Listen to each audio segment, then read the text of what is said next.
अताउल्लाह तारड़ साहब, कुछ मैं एक सवाल करना चाह रहा हूँ आपसे। कुछ खबरें हैं कि टिकटों की तकसीम पे पाकिस्तान मुस्लिम लीग नून में बड़े प्रॉब्लम्स चल रहे हैं, और एक जो बहुत वाक़या जिस पर टीवी चैनल्स और अखबारात का बड़ा फोकस है वो है जी तलाल चौधरी साहब का हल्का। अब उनको तो 5 साल के लिए नाअहल करार दिया गया था क्योंकि उन्होंने एक तकरीर की थी नवाज शरीफ साहब की मौजूदगी में। तो क्या अब तलाल चौधरी साहब को भी सिर्फ इसलिए टिकट नहीं मिलेगी कि जो नवाब शेर वसीर साहब हैं, जो 2018 में पीटीआई के टिकट पे कामयाब हुए थे और नो कॉन्फिडेंस में उन्होंने आपका साथ दिया था, गो कि उन्होंने वोटिंग में हिस्सा नहीं लिया था, तो अब टिकट उनको मिलेगी, तलाल चौधरी साहब को नहीं मिलेगी? हामिद मीर साहब, जब फिल्म हिट हो जाए ना तो फिर खिड़की तोड़ रश हुआ करता है। अच्छा, यानी जिस विंडो से टिकट मिल रही होती है ना फिल्म की, हाँ, तो वहां इतना रश होता है कि वो खिड़की कई दफा टूट जाती है। तो यहाँ आप देख रहे हो फिल्म हिट है, खिड़की तोड़ रश है, रौनकें लगी हुई हैं। जिस दफ्तर में मैं बैठा हूँ यहाँ पे ऊपर पार्लिमानी बोर्ड की कार्रवाई होती है तो तिल धरने की जगह नहीं होती, पूरा पूरा दिन इंटरव्यूज चलते हैं।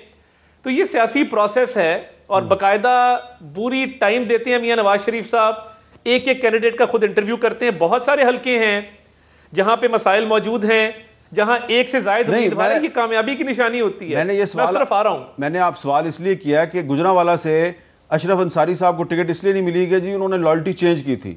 तो अगर लॉयल्टी चेंज करने वाले को टिकट नहीं दी तो बहुत अच्छा किया है। तो नवाब शेर वसीर ने भी लॉयल्टी चेंज की, तो उस पर अगर आप तरजीह देंगे किसी और को, तलाल चौधरी की जगह उसको टिकट दे देंगे, तो फिर नवाज शरीफ साहब का असूल तो खत्म हो गया ना?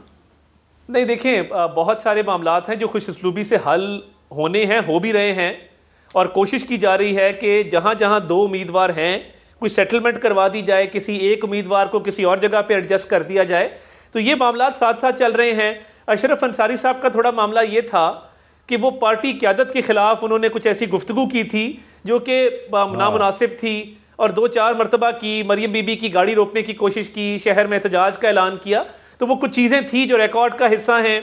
मगर मैं ये समझता हूँ कि नो कॉन्फिडेंस में जो लोग आए वो एक इख्तिदार की पार्टी को छोड़ के आए थे और अपोजिशन बेंचेस की तरफ आए थे, और नंबर तब पूरे नहीं थे, नंबर तो आहिस्ता आहिस्ता पूरे हुए। तलाल चौधरी की डेडिकेशन में, कमिटमेंट में, लॉयल्टी में कोई ना उसमें कोई फ़र्क है ना उसमें कमी आई। नवाब शेर वसीर साहब की अपनी वैल्यू है, वो एक मुश्किल टाइम पे छोड़ के पार्टी उन्होंने ज्वाइन की। पार्टी कोशिश कर रही है कि ऐसे हलकों में खुश असलूबी से, मामला फहमी से तमाम उम्मीदवारों को बिठा के कोई अच्छा फैसला कर दिया जाए, तो इसका जल्द फैसला इंशाल्लाह हो जाएगा। अच्छा, ताहिर बजिंजो साहब, एक सेनेटर की हैसियत से नहीं, एक पुराने पॉलिटिकल वर्कर की हैसियत से आप क्या कहेंगे कि इस वक्त पाकिस्तान में कोई वाकई नज़रियाती सियासत हो रही है या पावर पॉलिटिक्स हो रही है जिसमें कि जो सियासी कारकुन है उसकी वफादारी और जो कुर्बानी है वो उसको कुर्बान कर दिया जाता है अपने छोटे से सियासी मफाद के लिए? सर, बहुत तो बेअसूली की सियासत मीर साहब हो रही है। अब बदकिस्मती से हमारे जो कौमी सतह के लीडर हैं ये इक़्तिदार के हसूल के लिए जब आप हर फार्मूले को मानते हैं तब उसका हशर नशर तो मीर साहब ऐसा ही निकलेगा ना। देखिए, आप फेदर पे जो हैं गलतियों को दोहरा रहे हैं, नोइंग दैट कि इसका नतीजा भी वही पुराना ही आएगा। हाँ, इसका नतीजा। बाकी सर, अगर आप मुझे इजाज़त देंगे मैं 1 मिनट ज़रा बलूचिस्तान के हवाले से सिर्फ एक जुमला कहूँगा। सर, हमारी राय में बलूचिस्तान में अमन और सुकून, इंसाफ की फरावानी और मुआशी तरक्की से वाबस्ता है। बिल्कुल ठीक है। बसूरत दीगर ये आए दिन के एहतजाजी मुजाहरे, ये आए दिन के धरने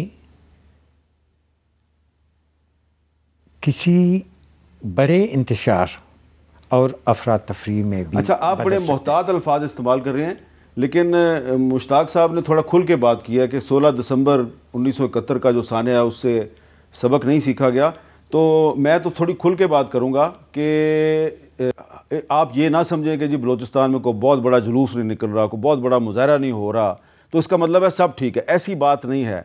जो लोगों के दिलों में जो इस वक्त नफ़रत बढ़ रही है, और ख़ास तौर पे जो बलूचिस्तान की औरतें हैं, आप उनके साथ बात करें तो उनमें आपको ज़्यादा शिद्दत नज़र आएगी, उनकी गुफ्तगू में, मर्दों में इतनी नहीं है। तो जब माएँ बहनें बेटियां जो हैं वो उनके दिल नफ़रतों से भर जाए ना, तो फिर आप यहाँ इस्लामाबाद में बैठ के जितनी मर्जी कहें कि जी मेरी कुर्सी बड़ी मजबूत है, तो कुर्सी मजबूत है, लेकिन आपके ख़िलाफ़ अगर किसी माँ बहन और बेटी के दिल में नफ़रत का लावा पक रहा है तो ये आपकी नाकामी है और ये रियासत की भी नाकामी है।